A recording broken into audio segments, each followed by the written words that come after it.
this is Fat Baby Angels. Yeah. Because we couldn't come up with nothing better than that. Oh, I reckon what inspired that. I don't know, but it sure cursed me. Some chirps. Saw a picture of some If you're ever chirps. skinny, don't call your band Fat Baby Angels. You'll turn into one. Right.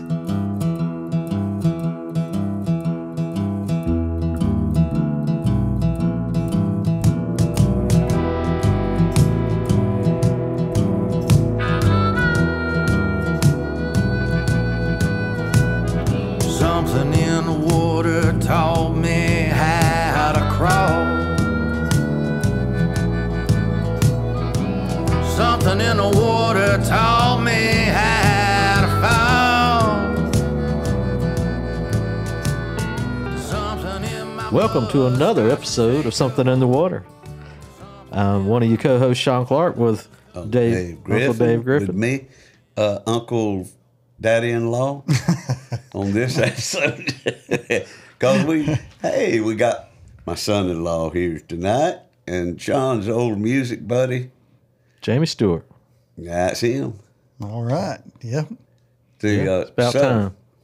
How's my daughter doing? She's good. All right. Yeah. How's my grandchildren doing? They're nuts as ever. No, they're doing great. They take after G-Papa. You know, I told them when you're first informed as a parent, when you're first informed that you're going to be a grandparent, you go into this mode of, what name am I going to be called? And usually you just let them fall into something, you know. But no, with me, was Control born freak. in the 53 and I was raised in the 60s. By God, I was going to pick my name, but I wasn't going to have it be something as uncool as Granddaddy or Gramps. Something like that. Papa. Grandpa. Yeah, Grandpa. That just sounds Pappy. Insulting. So I did some thinking on it, and I said, how about G-Pa with a little hyphen in the middle? Right. G-Pa. It's hip. Yeah. It sounds like... It's very street. It's street. And we can distinguish you from the other You can distinguish me from all their mother. So Grandpas. But, and it also had GP, Grand Parson, G-Pa. Grandpa. I'm reaching for straws there. Grandpasons. it's just short for But Grandpa. they adapted right well to it. And, and on the other half, So Mimi didn't stick. no, on the other half of my down line, I've got a granddaughter that calls me straight up Papa. And so it is a little confusing at times when I'm go from Papa to G-Pa or G-Papa. But I can handle it. Well, it'll be interesting to see what Connor's kids pick up on. Right. Oh boy, you said it. I can't fathom it in my head yet, but Connor's kids sounds like a nonprofit.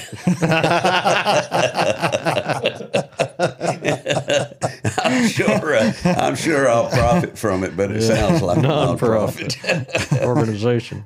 What kind of nonprofit organization you running here? Give to Connor's kids. Well, dang. Speaking of kids, y'all have known each other since y'all was kids. As far back as I have a memory. Really? I know, probably for you too, but first friend outside of the family. Yeah. Yeah. Absolutely. So what age would that have been, y'all? Like as long as Five? you can remember, 5? Yeah, Four? I'd say 4 or 5. Good Lord. My grandma lived 2 houses down from Jamie's parents, and my grandmother lived across the street from my grandma, Right. Walker Street. Yes. Walker Street. Yeah, it's off of Carswell. You don't want to go down there anymore Off without a of gun. Carswell. Yeah. It don't look the same as it did when we were little. Right before the railroad tracks. Yeah. That's a section. Yeah. And but I remember standing in my grandma's yard and looking down and seeing this other kid staring back at me with a cowboy hat on. Yep. And a hammer for a gun in his belt. Yep. Yeah. And a plastic swimming pool was my tank. Yeah, you had a plastic swimming pool for a tank. Yep. You'd get up under it. Yep. And Sean was looking at me like, what is wrong with this guy? Yeah. He's mean eyeing me. Well, y'all sound like you had the same childhood I did. You know, cowboy hats and make-do guns. It was probably a what kind of hat? Like a state patrol hat or something. Yeah. My uncle was a Glenn County Sheriff's deputy, and he gave me a uniform, like with the hat and a shirt and everything, and the patches and a badge and all. So that's what it was. It was grown like man's uniform. Well, he found a shirt that would Smokey fit the me. Bear hat. Yeah. They got the 4 dents, right? Yeah. It was almost looked like a park ranger, or, you know, kind of the ones that the Drill state sergeant. patrol used to, drill sergeant, state patrol used to wear. So y'all, you were only over there visiting your grandma, so you weren't like there full time. I was there a lot because A lot. my parents would work and I would be there all day. Mm-hmm. And between us was Miss Morgan, who was kin to Purnell Roberts. That's right. Yep. And I Right. think I remember seeing him one time come over there. But Well, that's where Billy Ray gets his connection. He's always bragged about Purnell Roberts being kin. It's the Morgans. That was his mother side of the family. me and Jamie would wreck her yard for probably $5 or something. Yeah, for Christmas money every year. Yeah, and I remember that yard just seemed massive when I was a kid. And It's go back and look at it nothing. now. Yeah. It's like, how are we ever going to wreck all this? And it's like a strip. Yeah. Well, what, seemed huge. so your first recollection is the Evil Eye. Yeah. What happened next? I don't know if I remember specific. We just somehow we just started hanging out. Yeah, like every day. I mean, Sean pretty well lived on Walker Street till we were maybe 12, and then 13, and then it was kind of My grandma moved. But yeah, and then we eventually moved too. So I mean, I spent more time at your house after that. For some reason, I was under the impression that y'all lived near each other out in frontier states. No? Nope. I don't know where I ever got that from. All right, so where did the next meaningful incident that happened that you can recall with pleasure? Well, I don't know if these are with pleasure, but there was several trips to the ER for me. yeah. At the hands of him? No. Well, maybe I was kind of like the Charles Manson in the situation. Why don't you jump from the top of the truck? Let's climb on this cyclone fence. Yeah. It'll be fun. I would do something and some stunt and make it out, and Jamie would straddle the fence, be hanging by his nutsack. Yeah. No, that's not a joke. Yeah, that happened. That really happened. Well, I'm glad to see it didn't impede your procreation. Yeah. I remember, I think it was after that incident where the fence, I'd walked one section of it and on the chain link fence, and Jamie went down, straddled, running home, and your sister, who was probably a teenager, Yeah, maybe 18. she come down there and she's like, you need to quit letting Jamie get hurt. You need to stop telling Jamie to do stuff. I don't tell him to do nothing.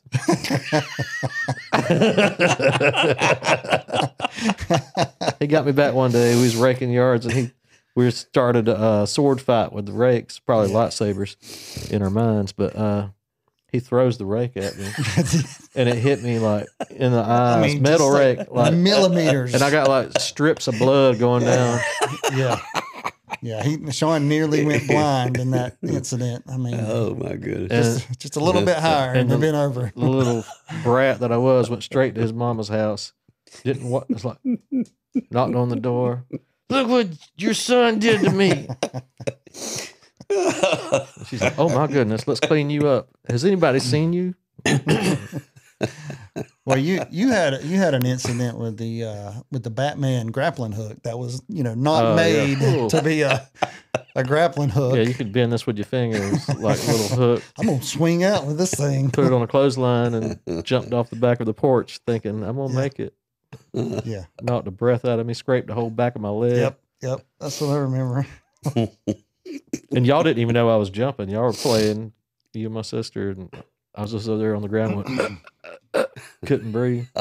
Yeah, Jill was always she was right behind us. Mm-hmm. Yep. Jill's younger than you. 2 years younger than me, yeah. Yeah, I think we were doing something with empty Coke bottles one day, and you peed on us. Well, I did do that, but this was a different incident. Okay. I think this is when I broke one on Miss Morgan's carport, and Jill cut her foot or something. Oh, I don't remember that. Yeah, if I remember correctly. Yeah. I think it might have been a bomb or who knows what I was doing with the Coke bottle. Yeah, y'all. That sounds like my childhood pretty much. But when we were 15 for Christmas, we decided we wanted guitars and basses. Yeah. Yep. And we asked for them for Christmas. I think we had gotten MTV or seen MTV by then and was like, ooh, that looks cool. Yeah. Well, we had done the Poison lip sync. We had done that before we had. We did that before we had, because I remember your mom like found some beat up guitar that wasn't worth playing at a yard sale and kind of did it up for you. Yeah, like fishing strings and all. Yeah. Yeah. We entered a lip syncing contest at the mall. Yeah. I wish there was a video of that around. This would have been what, 80 something? Yeah. And we did. Talk Dirty to Me? Was it Talk Dirty to Me or Nothing But a Good Time? Talk Dirty to Me? That's maybe it was not. That's bold for a bunch I think of it was kids. Nothing But a Good Time. That's bold for 15-year-olds. Yeah. But Jamie runs out to out of the runway stage and down on his knees, whatever he says, to the guitar player, and I run and leapfrog over him to the ground and do my air guitar solo in front of everybody. Yeah. And some little cute pageant girl won the whole thing. Yeah. Beat out by a pageant girl. I don't know. We were jumping all over that place. They were like, just what the things hell to is come. This devil music. Yep. That was Poison. Jamie had a headband, bandana over his, like a Scully. Yep. Sean had like a not a cowboy hat, but some like kind of federo, some kind of bowler or something that like CC DeVille used to wear, something like that. Mm-hmm. 15. Oh man, I would be embarrassed to see Did that. y'all see even a video of that? Did now. y'all even know how to play No. your instrument? We just started getting into music that age, just like seeing bands and knowing who bands were all of a sudden. And, yeah. And we went and saw, I think I won tickets at the mall, entering some kind of Wheel of Fortune game they were having up there. And I won tickets to see David Lee Roth and Poison and Tesla. And we went to that. And I won ticket. I won a ticket the second time from the radio station. The second time we saw him. Tesla was with the second time. We saw him twice? Yeah. Was my cousin Michael there? Yeah, Michael was at the second show. He was talking about this with me the other day, and I was like, I don't remember seeing him twice. Yeah, yeah. With David Lee Roth, it was in Savannah. Yeah. And Poison was the opening act. Right. Well, And Tesla, then Poison, then David Lee Roth. No, it was Tesla opened for Poison in Jacksonville. Tesla wasn't in the David Lee Roth one? Nope. What? Yeah. Yeah. No, you're getting that mixed up, man. I swear you are. Wow. Okay, I just combined both of those in my A lot of mind. water under that bridge. Tara and a friend of hers. See, I had vague memories of riding in a van. Yeah, Tara. your parents took us. Tara who, of course? Rollerson. Or now, you're kin to him on Zaxby's. Oh, okay. I got you. Yeah. I can't remember. She her was last name. Rollerson at that time. So was the Jacksonville Coliseum still there at that time? Yeah, wasn't that was where we went. Yep. I'm glad you clarified that because I had a whole conversation about it the other day. I thought I only saw poison once. Yeah, I know, man. Things get muddy to me too, but I do remember that it was two I thought separate it was shows. 3. Who sang "Come I On, mean, Feel the Noise"? That was Quiet Twisted- Right. Oh, Quiet Quiet Right. Right. Yeah. Yeah, that's the era we came up being Mm-hmm. cheapaw. I remember that era as far as TV goes. I just don't remember the restaurants in Waycross for that era. I wasn't Western looking. Sizzling. I wasn't looking at young girls. Yeah, we got into the hair metal. Mm-hmm. Rat. Yep. Let's see. Cinderella. Well, they look like women. Yeah. We thought we was Cinderella, doing yeah. right. Oh yeah. Sebastian Yeah. Man, I Bach. like all these girl bands. My dad gave me hell about it. What you got all these girls on your walls for? These men that look like girls. You gay or something? And I remember this from, and just knowing your daddy, like how this must have ate his ass up. We were at your house. Me and you were just playing in the floor, and your sister was in there watching American Bandstand or something like that. I think it had Dick Clark on it, but Prince, early Prince, Yeah. pre-Purple Rain Prince was on there, and she was watching it, and he come in there and like, "What the hell are y'all watching?" And she's like, "It's Prince, Daddy," and he had his shirt off and stuff. She's like, "He's sexy, and I don't care if you don't like it." And I was just like, you know, then at that moment I was like, "Whoa, it's getting tense in here," but like just thinking back on it now, like what the hell he must have been really thinking. You know, honestly, my dad would he would give us hell about that kind of stuff, but But he he didn't really really care. he really was cool about it. Oh, Didn't yeah. care. Yeah, You know, he was a card though. you might remember this, Dave. So my dad used to work at World Hi-Fi. Your daddy used to work. Yeah, I was at gonna World bring that up. Hi-Fi? Yeah. Yeah, Now, Dad Dang. did like car stereo and CB radio installations and repairs and that kind of stuff. So he wasn't necessarily on the sales floor all the time. Right. No, But do you remember when Kevin worked there? Kevin who? Kevin Griffiths. No, Don- see, that Don's was probably after. My time there would have been 74 along there, probably when it first opened.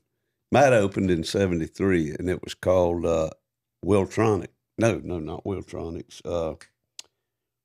It was World Hi-Fi, but before it was called. Yeah, see, I done forgot that. Yeah, I it couldn't- opened I couldn't up tell as something, and then James Blunt may have opened it at the beginning, but he was Yeah. definitely 74 because that's when Ray worked down there, Billy Ray. Okay.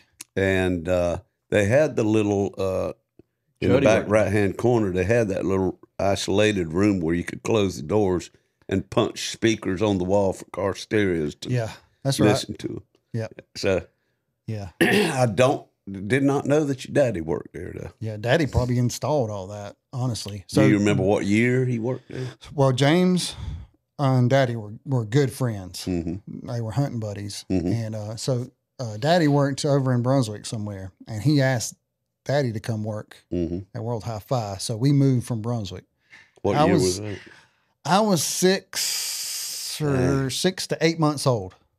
Dang. So I was born in 75. So it would have been in 76 sometime. Okay, yeah, I would not have known that because I was already on the road Okay. in a band by then. But I'm sure I went back out there occasionally. Rip Snow was working there later. You remember hearing about I've heard Rip that Snow, name. guitar player. He wasn't a guitar player then, but boy, he picked it up quick. Yeah. Yeah. I mean, there was a lot of young guys that went through there. Mhm. Jody That- Parrott that's- worked there, Yeah, Jody did. in the close to the end close of to it. the very end of it. Yep. Karen, wasn't that? Yeah, one that of was the one of daughters? his daughters, And I can't remember the other one. And I his can't wife's either. name was Janet Janet. Yeah, or Janice. It's Janice. Janice. That's right. Yep. Always very nice and friendly to me. Oh yeah, no, they I were real bought good a to Martin Daddy. guitar from him and a Les Paul. boy, both of them brings back good memories, but we ended up trading or pawning them both. Never kept anything worth it. You never kept anything worth a damn? Yeah, I mean, guitars, you just keep moving through them and going down the... Leaving them on the sidewalk. Let somebody walk off with them. That's not even a pawn. That's a dead giveaway. Well, where were we? Okay. We was about 15, age 15. Y'all was going to concerts and... So who got who interested in playing? I mean, it's probably Sean. Definitely, probably got me more interested in it. You think? I just felt like we was both wanting to do it at the same time or whatever. Well, I mean, I think you were like, I want to play guitar. He's like, you play bass, and I was like, okay. Mm-hmm. I mean, that's how bass players are born. Yeah. Somebody, you need to play bass. Okay. Yeah, it was similar to Ken. Yeah. Yeah. And that's about the time we met Ken's when we started playing. I think I met him first and my parents bought me a Dean bass guitar, and it was like a combo deal. It had like a little tiny amp that was not built for a bass guitar in any way, shape, or form. I got the bass amp with my guitar. That's right. I got the Gorilla bass amp with a K guitar. And what was your guitar again? Little K, but it was like this long. Oh yeah, and it wouldn't stay in tune. Wouldn't stay in tune. Harley can turn the tuning keys on it. And like froze in place or something, but it was brand new. You didn't have it for crappy too long though. No, it didn't.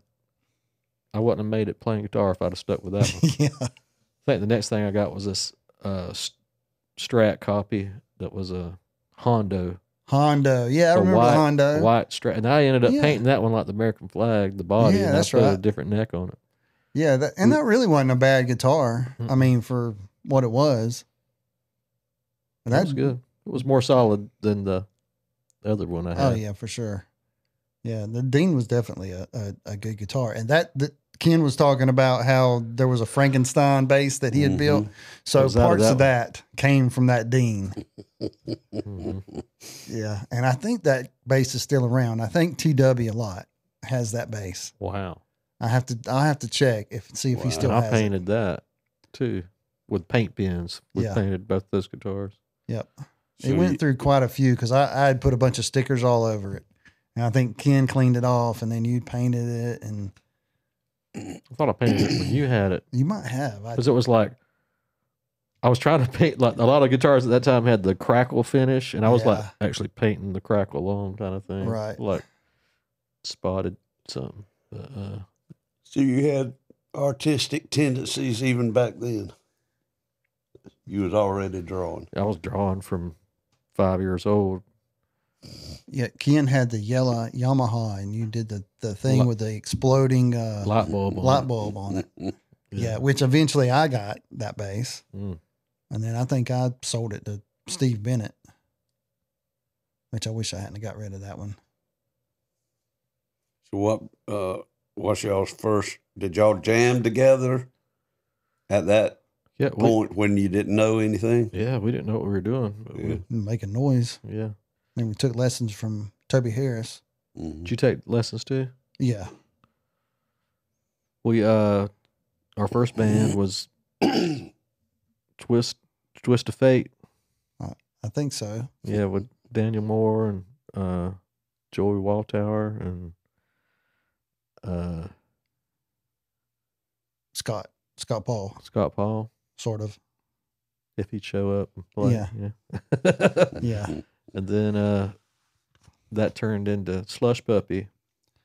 Yeah, eventually, yeah.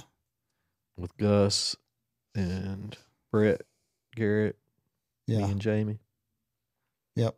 Okay, now that's the one that y'all were starting to learn your way by then, right? We were writing songs and... Absolutely. Yeah. I mean, they're very much Played in Jacksonville, playing here. Is that Slush Puppy? Yeah, that Slush Puppy right there. Me and Gus and Jamie in the background in between us. What's that guitar? That is a shitty Ibanez I had. Yep. And I think I'm playing an Ibanez as well. I think it's an X series. What As would it that said so music big have on- sounded like right there? Alice in Chains, Alice in Chains. probably the closest thing I can come to. Yeah, Alice in Chains or So, grunge. let's or- see. That would have Nirvana. been 90. No, that would have been, Probably 92, 93. yeah, I'm thinking 92. Oh, okay. Gotcha. Yep. All right. At CiraSomething. CiraSomething. That was above. That's the actual Jeez. name. Above Katie's Cafe. Yep. What else you got, Lauren? And there's Brett Garrett. Brett Garrett on the drums, but there. That's in Gus's backyard at a high school party we played. Yep. Yeah, that was our busy times. End of the school year. We usually have at least We're few- having a party.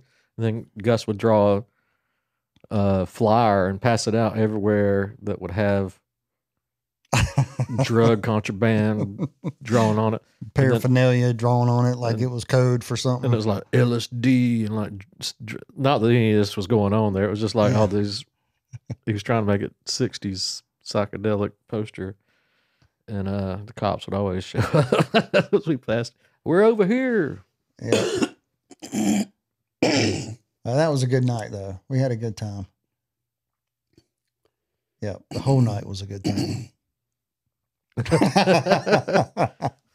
Well, I don't know about that. What else we got up there? Yeah, I think. Skip. Oh yeah, there we go. Well, skip that. We'll come back to that. Okay. Those. Yep. There we go. Yeah, that was at the same Same Party. night. Yeah, Who is that? that's me and Brett. Brett played the Um, drums. Yeah, that's after the show, and I'm about 2/3 the way through a bottle of Mr. Boston vodka. This could be Jamie on any given Sunday Yeah, or any given day of that year or those 5 years. Look, that's what he looked like on his driver's license. yeah, yeah. And I drank cheap vodka all the time, and wore flannel in the middle of the freaking summer in Southeast Georgia. It was a hot year for flannel. Yeah, it was. There y'all are in Jacksonville, I think. No, that's a- at CiraSomething. That's Club CiraSomething. Oh, there, yeah, yeah. That's Katie's Cafe right now. Yep. One door down's where you lost your Takamine. Yeah. Lost your what? His Takamine guitar when I had the Takamine. Oh yeah. record store Uh-huh. over there. Yep. We had a music night, and Dave ended up standing in the cubby hole just like this next door. And I was been there all day, and I was like, I'm going home, and I just left him and Mike Johnson talking. And come back. Eventually, we all drifted off, and I came back the next I day. had to Worked lean my guitar up against one of those sides of the plate glass window, the next and almost didn't even think to Yeah. turn around and get it that night when I left. almost the end of the work day. The next day, about 5 o'clock, Dave calls me from across town. No, around the you corner. call me and say, "Hey, you still there? I need to come get some strings." And I said, "Yeah. Hey, how about bringing my guitar with you when you come?" And then I called thought him back I'd and left like, it "Your inside, guitar's not you know." here. I don't see your guitar. Oh boy, it hit me like an arrow through the brain. Then I said, "Oh shit." I did not leave it inside. I left it outside, and it's gone. Mm. I was almost in tears. I called Lynn up. Lynn, bless her heart, drove to every pawn shop in 3 counties, probably, looking for it. What a cutaway was it? No. Looked just like the one I got now, the Martin. But I was working at Crosstown Music at the time. We were a Martin dealer, and every month you'd have to order a certain amount of Martins to keep the dealership. Right. And every month we'd get a shipment in of 2 or 3 or 4, and I'd pull them out, every one of them, and play them, waiting to feel that feel and that sound that my old Takamine had. And finally, a DR came in, and that was it. Yeah, we all got Now, I've DRs. still got that one. Let's see, I had the Takamine from 77 to 2003 or whatever year it was. Wow, that did hurt. Was that Having it that bunch of long. songs written on it. 77, 87, 97, 26 years, I guess. Had the Martin, 2003 to now is 20 years. Dang. About time to leave that one somewhere. About time to let somebody steal it. Get you another. I'll let y'all know when I'm ready. That's more than he did for the last feller. Poor feller. Wow. A guitar. Yeah, imagine it was like, wow. Hey, this would look good in somebody's hands with cash in mine. Right. Yep, that was a sad day. Okay. Oh, leather jacket Leather jacket. on that last picture. Oh, yeah. All right. Yep. Fonzie. That I think that's me. I think that's me. Yeah, on, you're on Gus's back. We were mosh. Sean's behind y'all doing Yep, yep. Hey, y'all, hey, y'all, hey, y'all. That was Jim Morrison. There's Marco Yulo, Where's Mark? right there on the right there, Right over to there. the right of the With post, the black Yeah. shoes. and Conway. Who's leaning up against the pole? Is that Lee Miller? Patrick. I think Lee Miller is the one in the middle of the floor. Might be. Isn't that somebody behind Sean back there? Yeah, looks like a. Girl. Yeah. Probably Is it Lisa. Liz? It's like Lisa. Looks like the girl with the big hair in another of these pictures. That's grouped back there in the corner. It's People too scared to dance. mm-hmm. Well, look at us. We were freaking them out. They're the band. Man, they're weird. All right.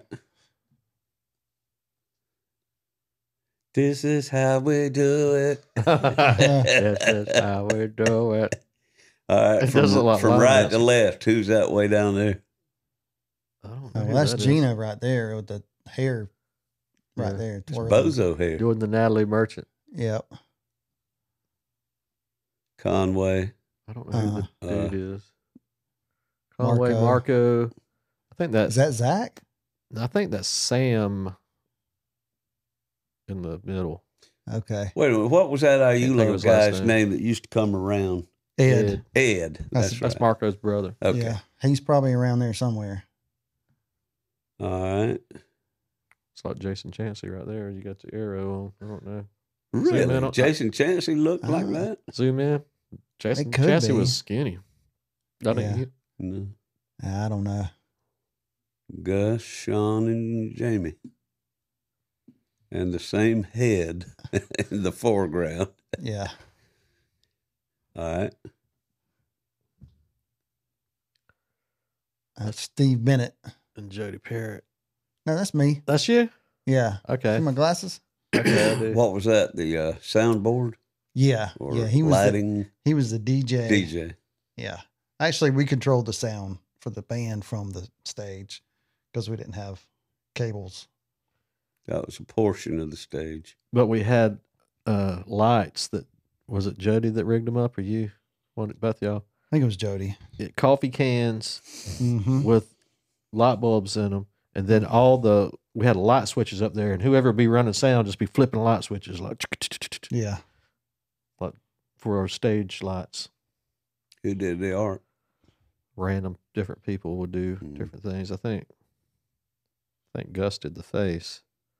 I did one on further down the wall. You can't Now, see. did y'all have to rent this place, or was it just like we Robert didn't rent it. Kicklighter, who was Jill Cirasella's stepdad, did it for the kids? did it. He was an attorney, I think, Mhm. and then And he was or maybe he was an accountant. I don't. Well, he was. What was the job that Mary Beth Kennedy had? Yeah, like He- development. Yeah, he had that downtown same development job or something. at that time. Yeah. But Down there. So He did it for his stepdaughter and all of her friends who were us Mm-hmm. to have a place to go and Mm-hmm. get off the So streets. he leased it, and they said, "Yeah, let him paint on the walls." Mm-hmm. Yeah. We Mhm. painted it black. And then we went in there and painted it all crazy. Had the cafe downstairs before Katie's was there. had some Mhm. pool tables and stuff down there. Next, Cool.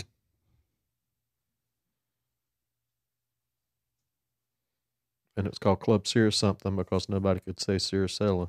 I command thee, get out. It's Jamie breaking a guitar. The guitar's not pictured. There ain't nothing left Yeah. of it. Yeah, Those I were was- monitor wedges that Jody had built, I think. Yeah, me and Jody built those together.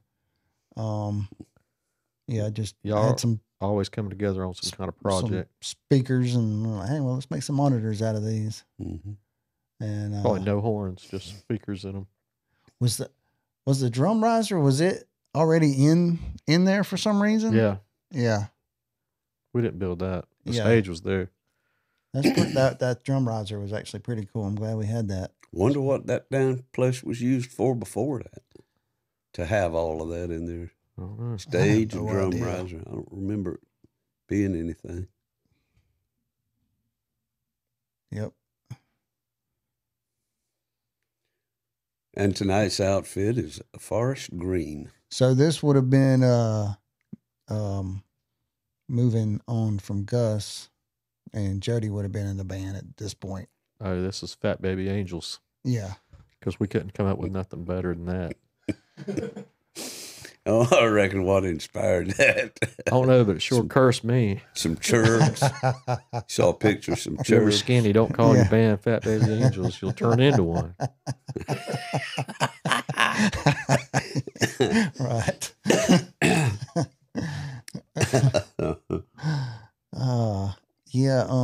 I know. I remember we were sitting downstairs.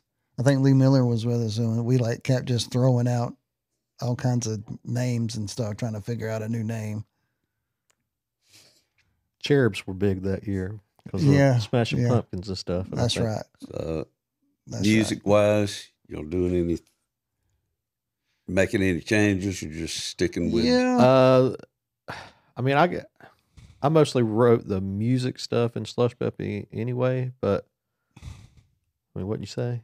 Oh yeah, for sure. And then now that Gus wasn't singing, and now I'm stepping up to sing, I guess it changed. Probably the originals went from sounding like Alice in Chains to more Smashing Pumpkins, Yeah, or the taste pretty changed much. a little bit. But Who was writing?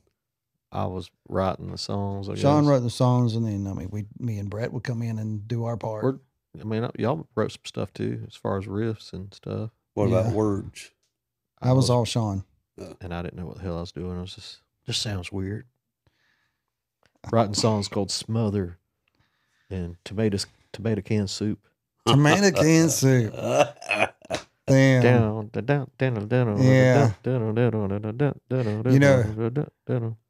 There's I think back, I couldn't remember the name of that song, but I could hear it in my head, and I was thinking back to how there's parts of Tool songs that sound like that too, Yeah. Yeah. I wish we had music of that. Well, there is some around. I've got 2 VHS tape recordings from these days, but I gotta find them and then I gotta get them to some way of viewing them.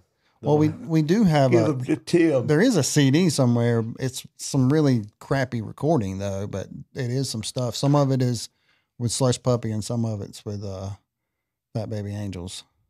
A CD. Yeah, because after Somebody Gus, had a tape deck. I mean, we had a recording on a cassette tape of a practice. well, we Somebody put that to a CD. yeah, because after Gus died, you got a somehow. You don't remember that? Because I remember giving one to Rachel. Mm. And God, it's been so long since I heard it. I'll have to dig it out. I remember we did Junkhead on there. Was that? Yeah, that was one with Gus. Yeah. Yeah. Alice in Chains cover. And then it might have the song that we recorded with Timmy in his little studio with Jody. Me, you, Jody, and Brett. I don't remember that. Oh, God, what was the name of that song? It was the only song that I did like slap and pop on. Blend? No, I didn't do slap and pop on that one. I don't know. I can't remember the name of it.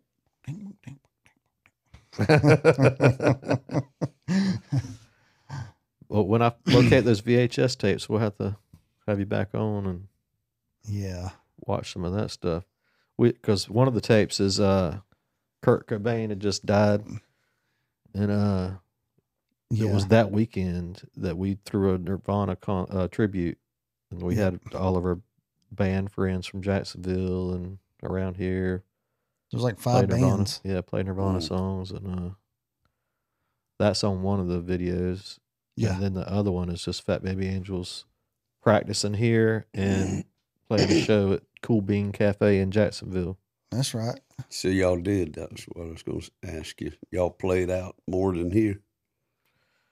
Not too much, but you know. Typically parties. Yeah. And high school parties and.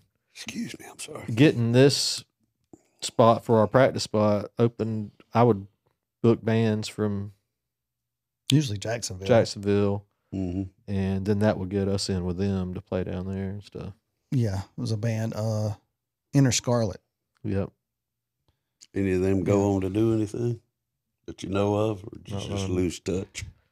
And you know, I think Gizzard actually got a record deal. I don't know what they really ever did with it, if it ever went that far. But they actually got signed to a label. 45 records I have still. And I went to a couple of their shows when I lived in Atlanta too. And the singer Chris went on, what was that band? Him and I think it's the guy from Dampading. Dampading, yeah. What's the band they formed together? I can't remember. It's pretty good. I can't think. Black Crows? No. Chris? Robinson? No. Chris Hicks, I think. What's next? Brian Hicks was Brian Hicks. I don't remember Chris's last name. Go ahead. I can't remember. That's just another action. That's Henry Rollins. I mean, Gus. The same. Okay, so we don't have the riser in that picture. We found it somewhere, obviously. I just don't remember where. But yeah, it was cool once we got that riser. 2. Yep. Now Jody's up there now. Yep. So that's a different band, or that's Fat Baby Fat Angels. Baby Angels. Okay. We kind of, I guess we played a few months before Jody stepped in and started playing with us. Jody was in a band called Bucket with Mason Baker and Barry Barnes. Jody Parrott.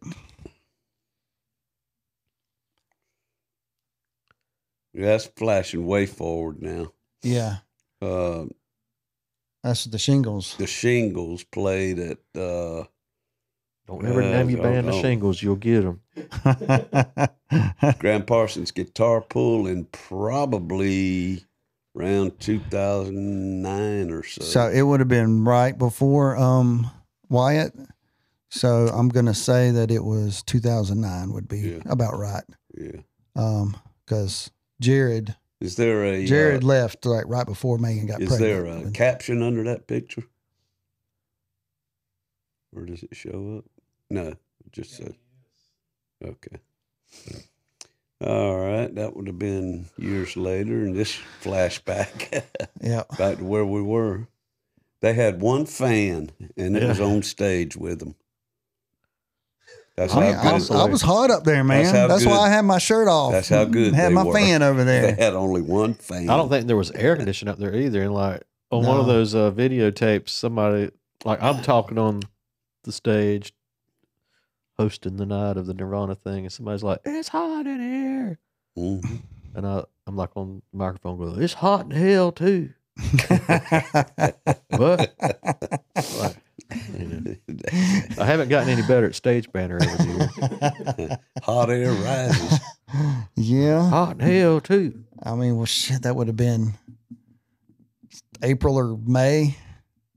Into April, 1st of May. All the windows up. Like, Yeah. People Fans going, you know. flannels. Yeah. Wonder we didn't start a And- fire in there. Well, that was probably one of the biggest nights that we ever had at Yeah. CiraSomething. Yeah. I think we should have had It was like when Elvis died. yeah. But it was our Elvis. Oh, day. that was the tribute. Kurt Yeah. Cobain tribute, yeah. Mm-hmm. Yeah. Now Sean's saying, one day Yeah. one day that thing's gonna be a little bigger. I was sunburnt, I think. See how two-toned I am? Mm-hmm. So that's not long before the end of the band there because Of me being skinny? Oh, yeah. yeah, both of us. Actually, three of us. Who is that with Bobcat? That's Courtney Dixon. Yeah, he ended up taking Yeah, Brett's spot. Brett was going to be going off to college. He got a scholarship and was going off to college, and so we got him to play, Courtney Dixon to play with us. Mm-hmm. But we didn't play a whole lot after that. It wasn't long after that we broke up. Mm-hmm. Mm-hmm. Now that would have From been one stomach to another. that would have been a I Slush can't Puppy stomach. show Yes. at Mix and Pond. Mix and Pond, yep. Dixon Pond. I see Gus back there. Yep, And That's Elwood. old. What's his name? Elwood, that's what we call him. Elwood. Eric. Eric. Redmond. Yeah. And I think that's Vicky Sanchez, Yeah, I was trying to figure out who that was. on top of the refrigerator or whatever she's on. Yeah, That's a girl? Yeah, that's Yep. Marco Ayulo's cousin from Spain. She was an exchange student. That's right. I remember hearing stories about her. Nikki? Vicky. Dickie? Vicky. Vicky. Vicky with a V. Yeah. Vicky with a V. Dickie. I couldn't. Now, that's the girl that I was thinking about that y'all was trying to figure out. Yeah, that's who I said it was. That's Lisa. Yeah, okay. Yeah, That's Liz. Liz and Lisa and Eric. Jamie. Mhm. Or is that Ad Rock? I can't tell. Like a Beastie Boy up there. Lisa. Looks like the kind of stuff Lynn's wearing on her hair back there. yeah. I think that's at Gus's backyard. Yep.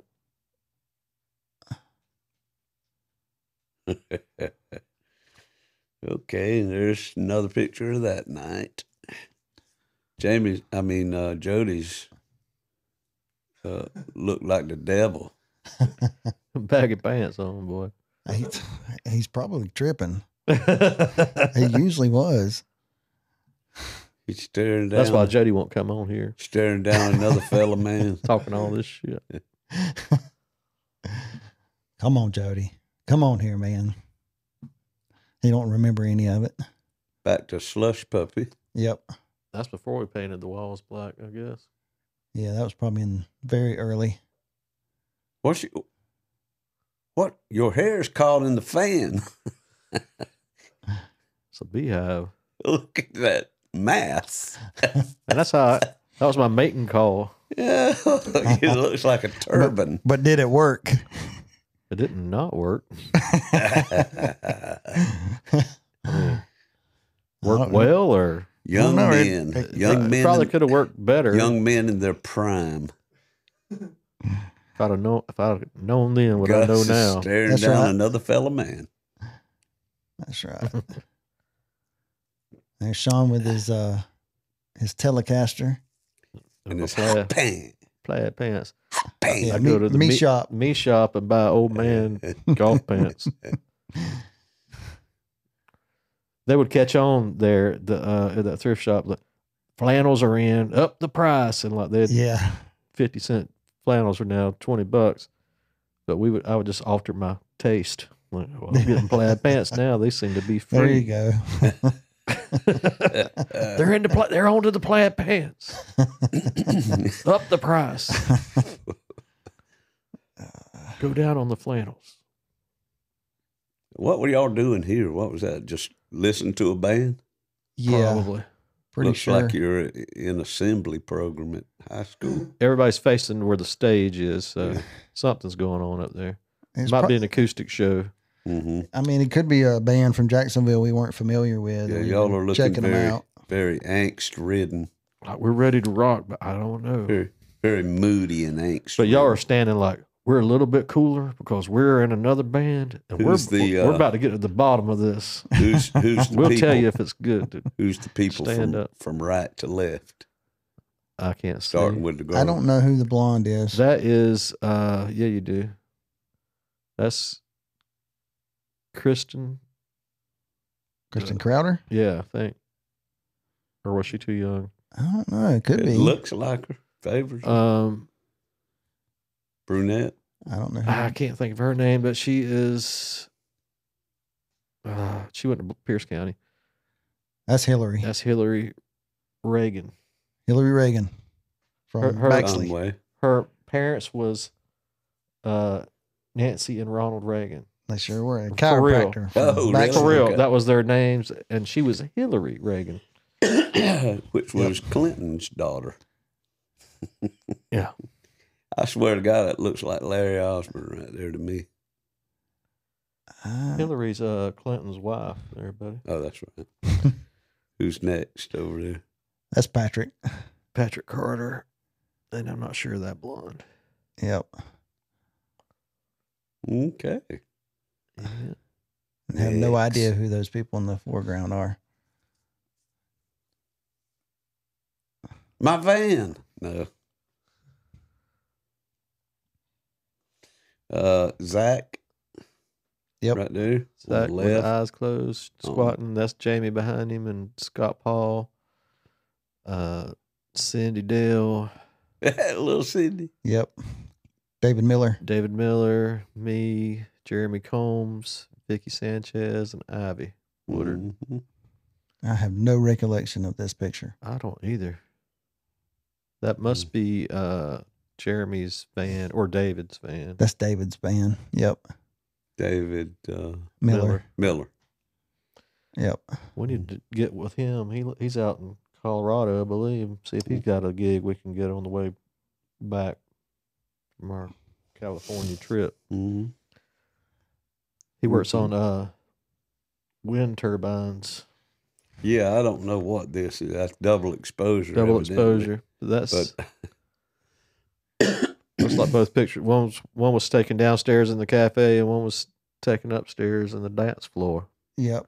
so And that would have been you and Jamie in the cafe. It's hard to believe there was Jaguars football back then. that's oh yeah. right. Yeah. That's it. It would have just thought been coming around. Thought that might have been a slush puppy. Yeah. Well, Ain't telling what Sean else. looks like there might be some whiskey in that cup. It might be. He's tickled at It something. might be some mushroom tea. You can't ever tell. That's right. What's your T-shirt say? CiraSomething. Oh, okay. And I drew that as Saturn, Mm-hmm. and all the letters were sperm. Was it really? Yeah. No wonder I y'all think that had was, parents hating us. Well, I think that was Jill Saracella's request. Like, they call the letters out of sperm. Okay. No one will know. We'll tell them it's tadpole. Yeah, that is a cool picture though, just because it's all screwed up. And you, to which you said, "Real sperm?" I'm running a little low. I'm about to run about a quart low. Oh, that was the last one. Well, that was a trip down memory lane, folks. Well, let's take a little pause and we'll come back and Jamie play some bass.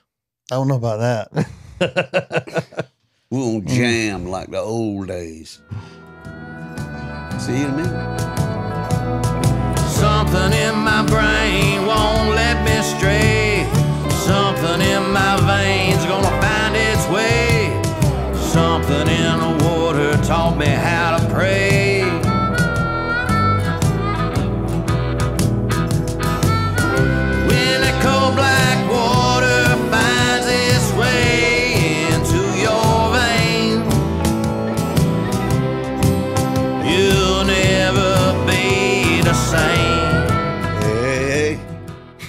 back again Yeah. with our guest, my son-in-law, Jamie Stewart. Your favorite son-in-law. My favorite son-in-law, my only son-in-law. I see what it was I had a daughter, and she ended up growing up and getting married. Speaking of which, that was about 2006, and there they are. No, that ain't a reenactment. This is the day that it was. That's right. Remember the date? I do. February, March It was March 18th. 18th, 1 week after her birthday. Yes. It's the day after St. Patrick's Day. Her birthday. That year, she would have been 23. That's right. Yeah. And that was And you were 48. the lovely Lane Chapel. That's right. The lovely I Lane was 30. Chapel on Epworth by the Sea That's right. in St. Simons. Yep. My band played for y'all's wedding reception, Rhythm Oil. That's right. And I think I actually sang a song at your wedding, too. You did. You wrote a specific song for our wedding. Mm-hmm. And You can take my daughter hunting, but you better have her home by dark. Is that it? Kind of like that. I think we have framed Oh, the song framed. That's right. Yeah. I think I got somebody to calligraphy it or You something did. like Yep. that. Yep. You did. And then a reenactment so many years later with The Kiss. Yep. Look at there. Look at there. What? Yep. She looks about the same, and I'm completely gray. And y'all are a lot closer up. Is there a caption on that? 2021. So that would have been 15 years, right? No. Yeah. Yeah. It should be I think 17. Yeah. we might have been over there for 2006. anniversary or something Yep. while we did that. 15-year anniversary kiss.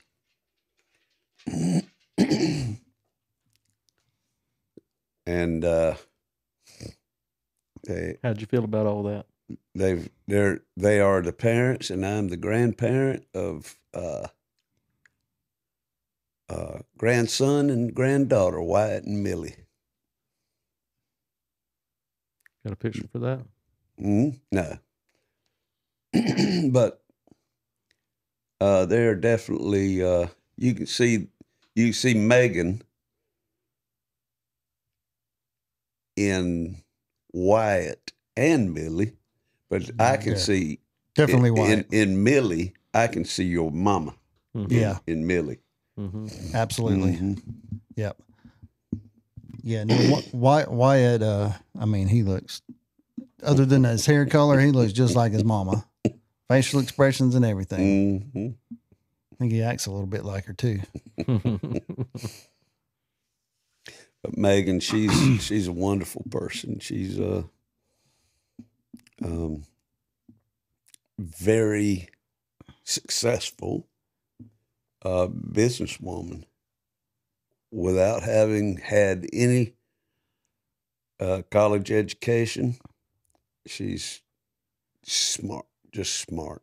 She is very smart when it comes to marketing and fashion. I mean, she's a genius. Yeah. Really. I mean, she's very talented at that. And I mean, that's been her whole life, actually. From the time she was 2, her mama would get her up on Saturday mornings and dress her and haul her with her to garage sales. So that was the early impetus, I think. And by the time she was a junior, or maybe even earlier than that, freshman, sophomore in high school, her granddaddy on her mama's side was an accountant and he had a business right downtown, and there was a little tiny storage closet down the hallway in his business that he turned it over to her. It wasn't no bigger than, it was smaller than this room we're in. Yeah. And she made a consignment store out of it with her clothes, which she just had a fashion sense, you know. Yep. And it was her clothes and her friends' clothes. They would just throw them in there when they got tired of wearing them. And all the other girls in school would go, oh, jump on them, you know. And that was her first business. And it was a successful business in itself. And then her and her mama opened up a kind of like a boutique kind of consignment. And at some point they started buying lines of clothes and making it a full-scale retail kind of brand new clothes lines. And then she jumped off on her own and got the place in Flanders Shopping Center, Repeat Boutique. Yes. Which was a good name for a consignment store, you know. And that was my idea, by the way. Oh, it really was. Hey, how about that? He's like the best Clark of. She's giving Sean all these ideas, and you're doing the same to Megan. And then she expanded that one to another store and called that one for baby clothes. It was she for a short time after she got pregnant with Wyatt, Sweet Repeats, and then Jody Paris' ex-wife actually took that over from her. Right. She did. She was just too much for her. Yeah. And then at some point, Megan decided to go the retail route instead of consignments. Yeah, it just kind of organically started moving in that direction. Mm-hmm. And she goes up to Atlanta once or twice a year or somewhere to a buyer's shows and brings back these great clothes. And like I say, she's always had an eye for it and very detailed in the marketing part of it, which is merchandising in your store. If you got something that looks good to the eye when you walk in a store instead of like a Dollar General where everything's in the aisles, unopened boxes of freight on dollies and stuff like that. Megan's got it down to a T. She knows how to set it up in a way that's pleasing to the eye. These women love it. Mm-hmm. And she's built her up a clientele that is loyal. Well, she's got her artistic abilities, honestly, and that's an artistic outlet for her too. You know, I mean, being able to do all that and design and everything. That's it. So that helps too.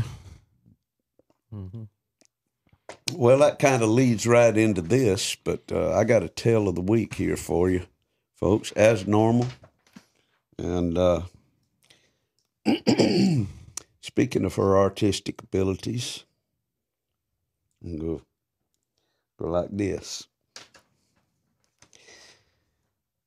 My fascination with art began at an early age when I would sit on my daddy's lap in Tripoli, Libya, as he sketched the face of a cowboy.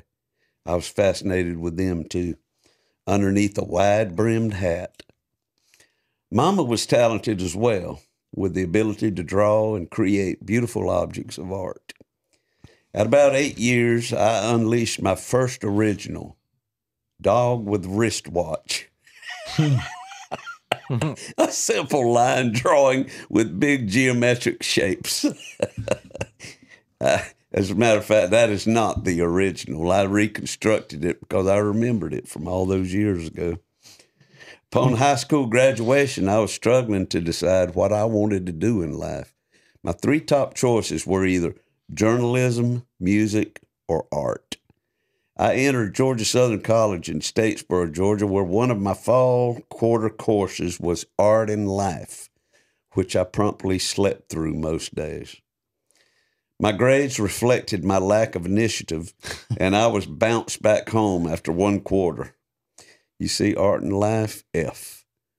P-E, what did I say? P. P stands for satisfactory. I slept every morning in my dorm. I quit going to PE after the first week, but I got a quarter hour. Biology, F, which was a great subject for me in high school. And algebra was my last course of the day. It was about 2 o'clock, and I made it, and I loved algebra, so there you go. Dang. Daddy says, I'm already on academic probation after one quarter. Daddy says, you ain't going back. Had about a damn enough of it. Talk about Statesboro blues. In early 1972, with no job prospects, I would ride to Memorial Drive Elementary School in Waycross, Georgia, where Mama taught kindergarten. I would plop down in the library with a sketch pad and draw pictures for the students as they came and went. Later that year, I enrolled in a local art class, learning the dynamics of shade, shape, and colors, using pastel chalk as our medium. We did a still life of a bowl of fruit, my end result having about as much life as a bowl of oatmeal. So I went home and gathered some still life objects around the house that meant something to me and placed them on top of a green cloth on Mama's ironing board. There was Granddaddy Carter's old double-barrel shotgun, a vintage brass oil lamp, an antique black flat iron, our aged Griffin family Bible, and a planter that looked like a spinning wheel. Gathering up my chalks and sketch pad, then summoning the spirits of creativity, I did my best to do my best. Mama loved it, like only a mama could, so I had it matted and framed and gave it to her for Christmas. By then, music was becoming a big part of my life as I learned to play the acoustic guitar, but art still held a fascination with me. I bought a big coffee table-sized book, The Best of Norman Rockwell, about the famous illustrator whose lifelike works adorned the covers of Saturday Evening Post for nearly 5 decades. For a while there, I trusted my own Rockwellian desires and considered applying for admission to the art program at Belmont College in Nashville. I got pretty good at drawing or copying other objects, like comic book characters, magazine ads, album covers, and music celebrities. But to create art using my own imagination was usually a futile attempt. That's the cover of a Firefall album. Still, art provided me with another creative outlet besides my guitar, and I enjoyed it. Music eventually won out over all my artistic dabbling. Music eventually won out overall, and my artistic dabbling became just that, dabbling. I suppose the love and fascination I held for art was at least environmentally passed down, as my daughter Megan is quite handy with pen and paper.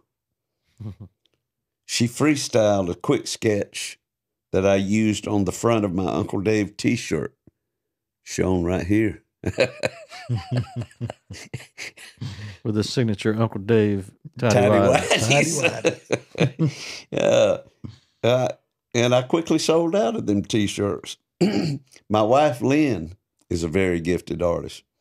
Using markers, pens, pencils, and brushes, she has rekindled her passion for illustrative art over the past 5 years, creating folksy paintings on canvas, paper, rocks, and boards, which she has no problem scavenging out of the depths of dumpsters and off the soft shoulders of any highway we're traveling on.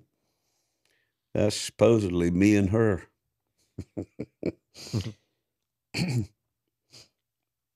She calls her artistic creations Cosmic Rose Designs, and she sold quite a few. One of her designs, the Dog Hill Gang, was inspired after hearing tales about the escapades of me and my childhood neighbors growing up on Mount Pleasant Road, which we called Dog Hill. In her painting, I guess this is left to right, she depicts me, Brother Gary. No, this ain't left to right. This is, anyhow, me, my brother Gary, James Cock, Greg Griffin, and Billy Ray Heron as the animals we truly are, yet with a very colorful cinematic flair. There they are. We've been blessed with grandchildren who are leaning into grandma's or nana's art with passion and talent. Hannah, who's lived half of her life in our house, presented us with 2 beautiful renderings for Christmas. My gift was her take on Lynn's Dog Hill Gang.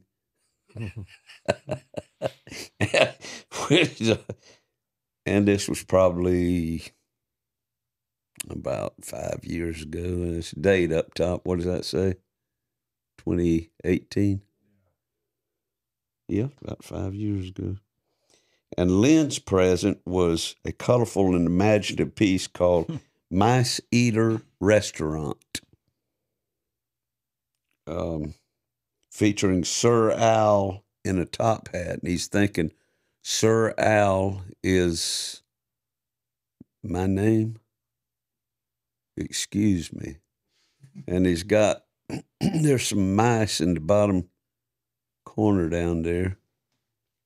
And he's got one of them in his mouth with the tail hanging out of his beak. So open all owl hours.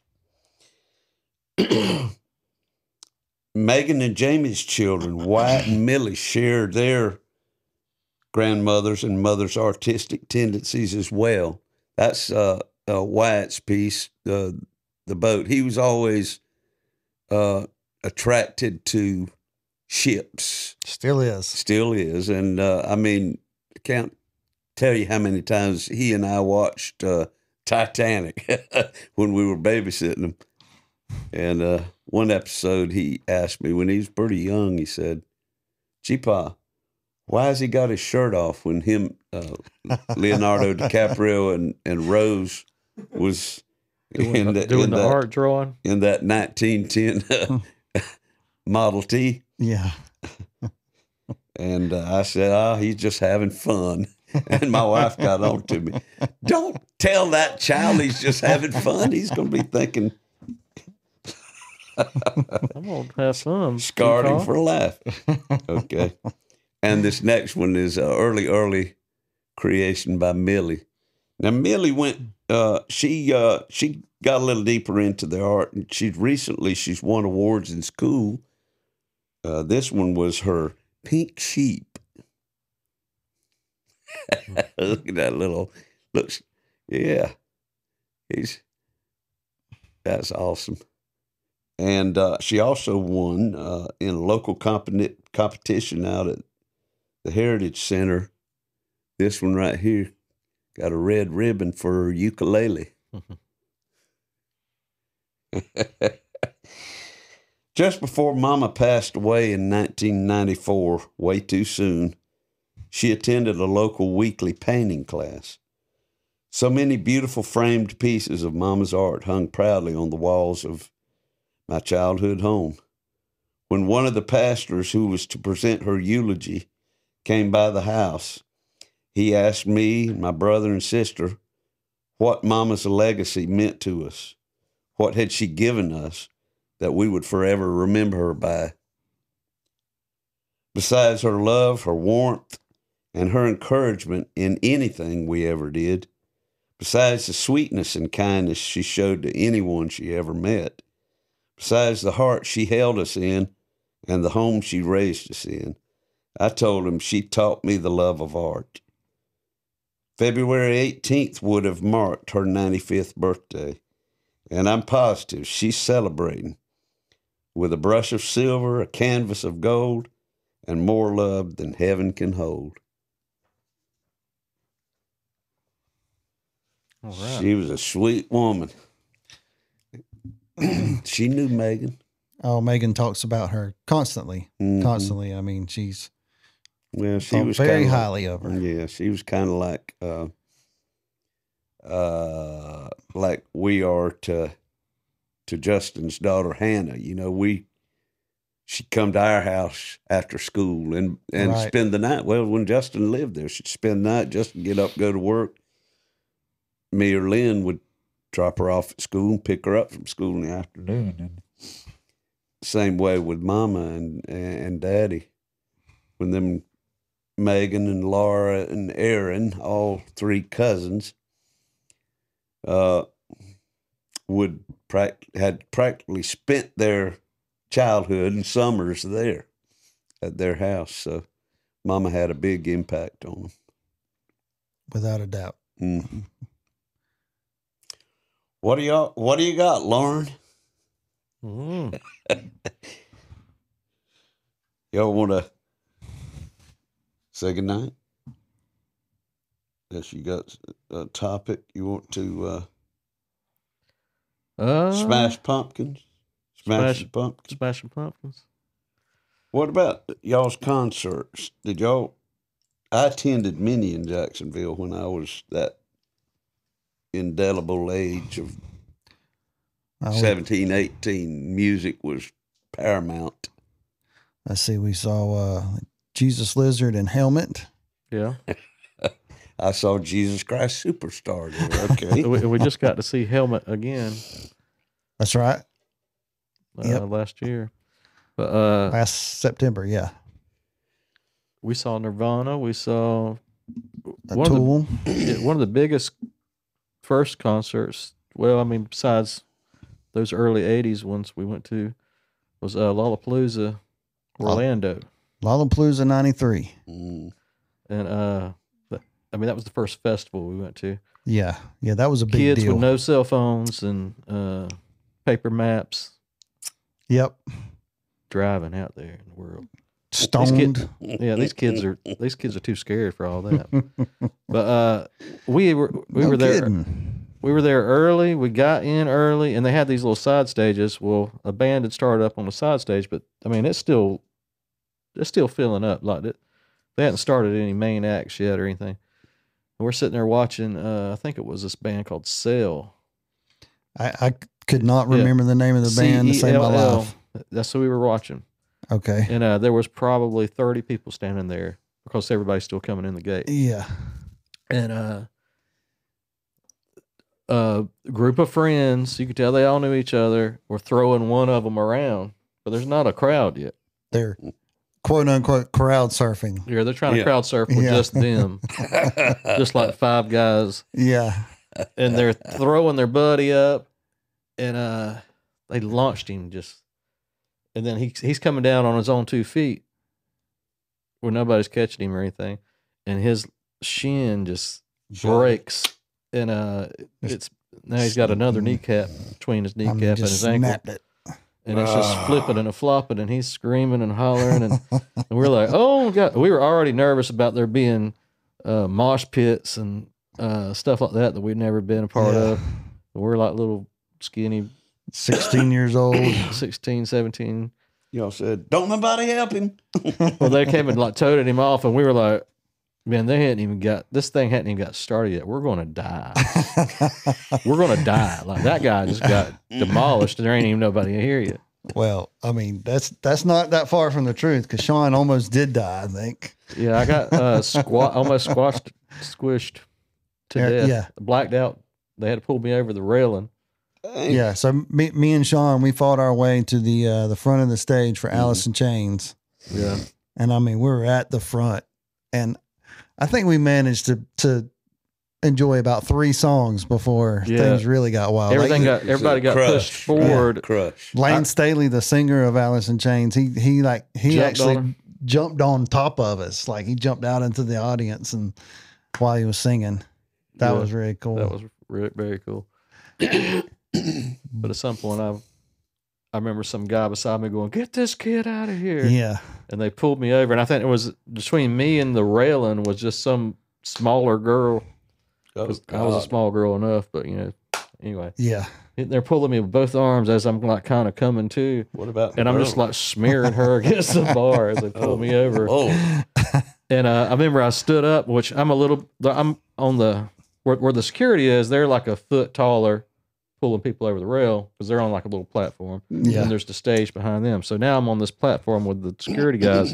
I stand up and like guitar player Jerry Cantrell's like right there. Like I could punch him in the crotch. And he's looking at me like, kid, you know. And then they're like, start pushing me, go, go, go. And as you get to the end of where the stage ends, there's scaffolding. You can go behind the stage or you can go back into the crowd. And there's a guy there at that scaffolding. Are you hurt? And I'm like watching all this go down. Like anybody that said they're hurt, which were all girls, they went backstage. And I was like, I'm hurt. And they're like, no, you're not, kid. And they pushed me back out in the crowd.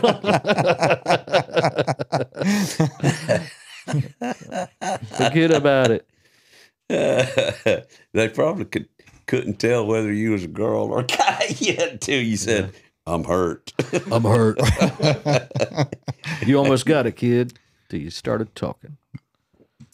Well, Got long blonde hair and kind of cute. Yeah. Yeah, I never had any experiences like that at my concerts 20 years earlier. Oh, you never been in a mosh pit, huh? No, never did get in the mosh pit. Fishbone. Fishbone. Fishbone came out. Like before, it was started out with Rage Against the Machine and Tool and I think Dinosaur Jr.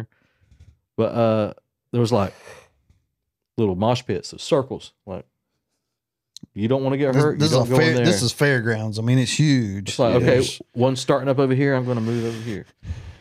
Fishbone comes on, and they're like jazz, punk, fusion. Yeah. And they're like, screw all these little pits. Let's make one big pit. And They had a song called Swim. I guess that was the name of the song. And they were like, Swim. motherfucker. Did y'all get trapped? Dude, there was nowhere to go. God, it was chaos. Like everybody that you thought you were with was lost.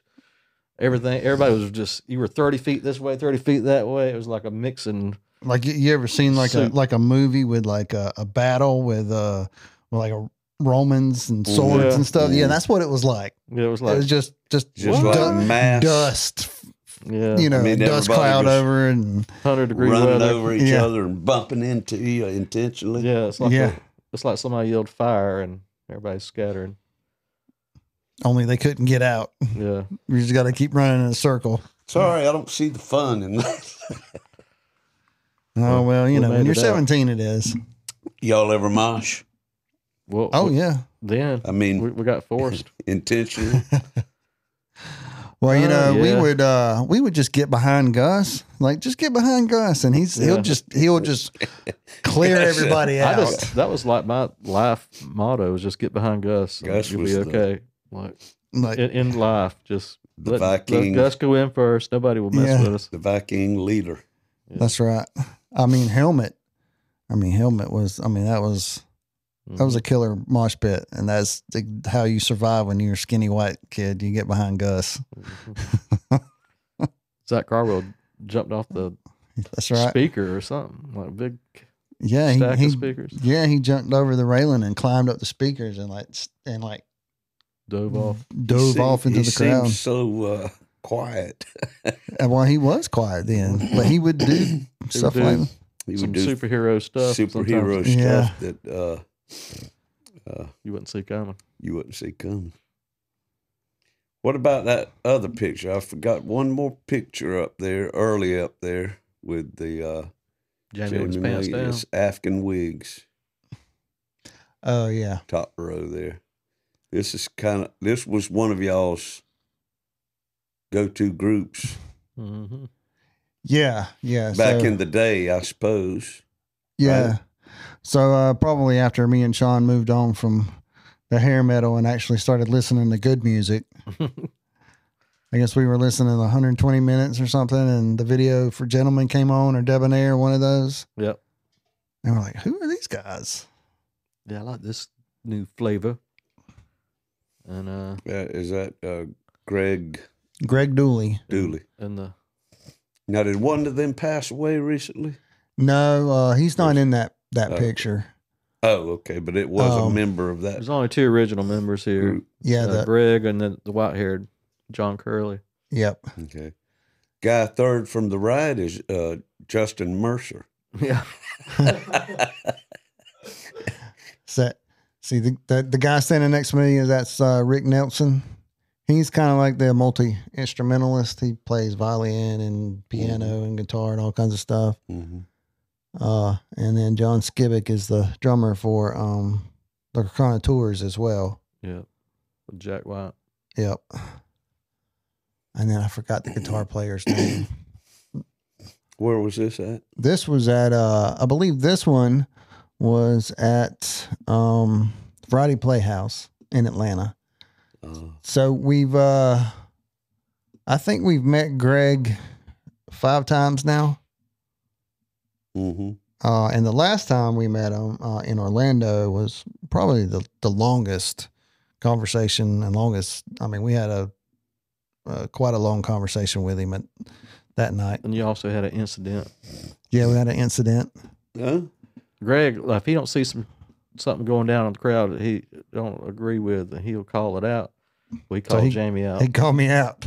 What? So I don't normally stand at the front of the stage with Megan when we go to shows because of my back pain.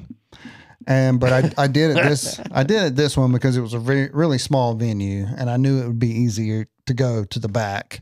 I wouldn't have to fight through a big crowd. So I was up there with Megan for probably the first 3 or 4 songs, and my back started hurting. So sometimes when my back hurts from standing too long, I'll cross my arms like this real tight. Yeah. That kind of gives me some support. And he was playing a new song I'd never heard before. So I'm listening intently. Mm-hmm. I'm not getting into the music because it's a new song. I'm listening. And he's like, it bugged him. Like guy's got his arms crossed. With his arms crossed. This guy's pissed off, He man. thought you was criticizing him. Yeah. So he's like, dude, you gotta get out of here with that, That scowl. This antagonist. Yeah.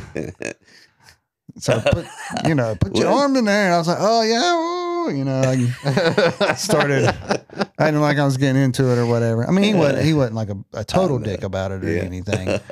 And the funny thing is after a couple more songs, I did go back to get another drink, and he's like, what happened to the guy right here? Where'd he go? I didn't piss him off, did I? He was worried about me. So I was like, oh, I'm right here. And then when you saw him backstage, yeah. So backstage, like, we took a picture. You're the guy.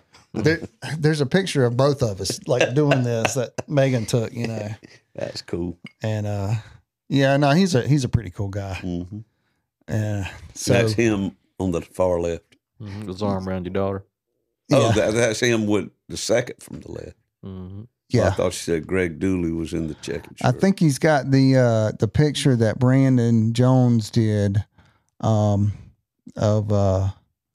the guitar player that passed away. What's his name, Sean? Max? No. I forgot his name. Yeah. Anyway, he's not the original guitar player for the Whigs. The original guitar player had some substance abuse issues. What would their music be considered? Golly. I think if you look it up, they're like alternative rock, but they didn't really know where to stick them. They were kind of, yeah. Who do they sound like to y'all? They sound like Afghan Whigs. They sound like Afghan Whigs, So but they kind of like original. If you take a '90s band and threw in the Motown element, Wow. then you get the Afghan Whigs. He's got. Can you find some on there real quick, Justin, as we're talking? Just pick a song or y'all give him a song to pick, and we'll go out with some Afghan Whigs. Is it Whigs or some Whigs? Off Gentlemen. Yeah. There's so many. Well, I'm trying to think of one that would sound like what I just described. And where does a name like that Debonair? come from? I mean, their early stuff is very rock, very punk. Mm-hmm. But Garage sounding, but their 3 albums, Gentleman, 1965, and Black Love are. Well, I know what would something off Black Love. Gentleman, Black Love. 1965. Is that where you got your? Yeah. from Gentleman in 1965 is a lyric I had, but I was talking about this okay. relationship that lasted that long. That lasts as long as these 2 albums. Yeah, from this album. From Gentleman to 1965. That's awesome. Play one of them songs. If pull up the album Black Love and Go to Town. Go on to Town. Yeah. That's a good choice. And this is a concept album. This album is like the Newfanglers, Dave. Crime Scene Part 1. Yeah, like it's a girl. Double Day. A girl cheats on her man with this other guy. Blame, etc. And they kill they kill her boyfriend. Honky's Ladder. And might be Kendall.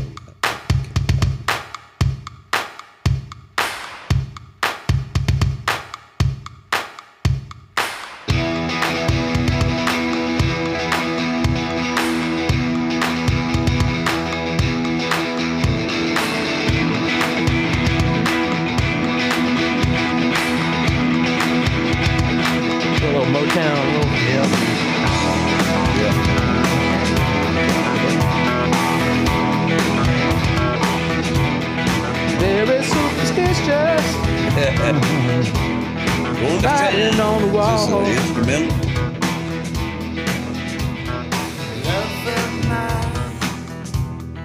Get your coat and come outside. I wanna take you for a ride on into town. Love affair.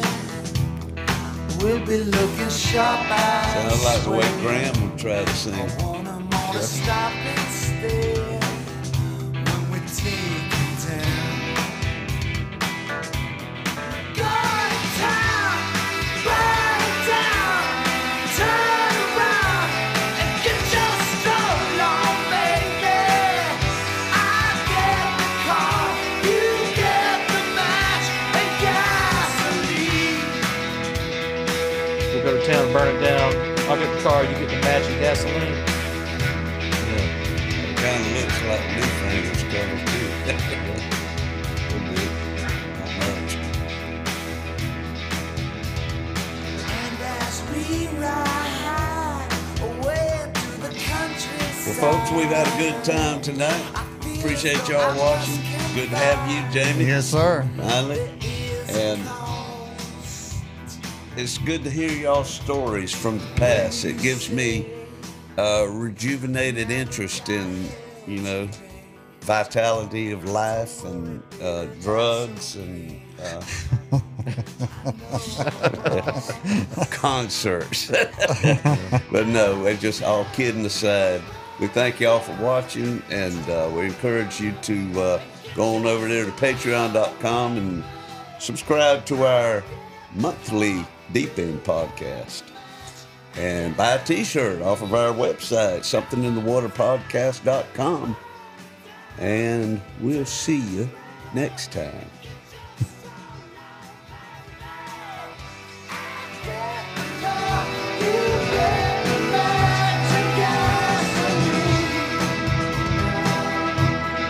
Going to march.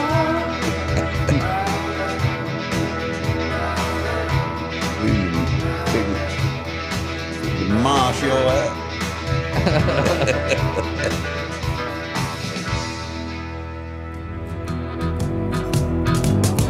When the cold black water finds its way across through your veins,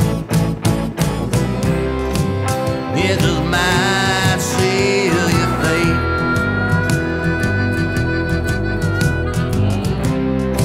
It just might seal your fate.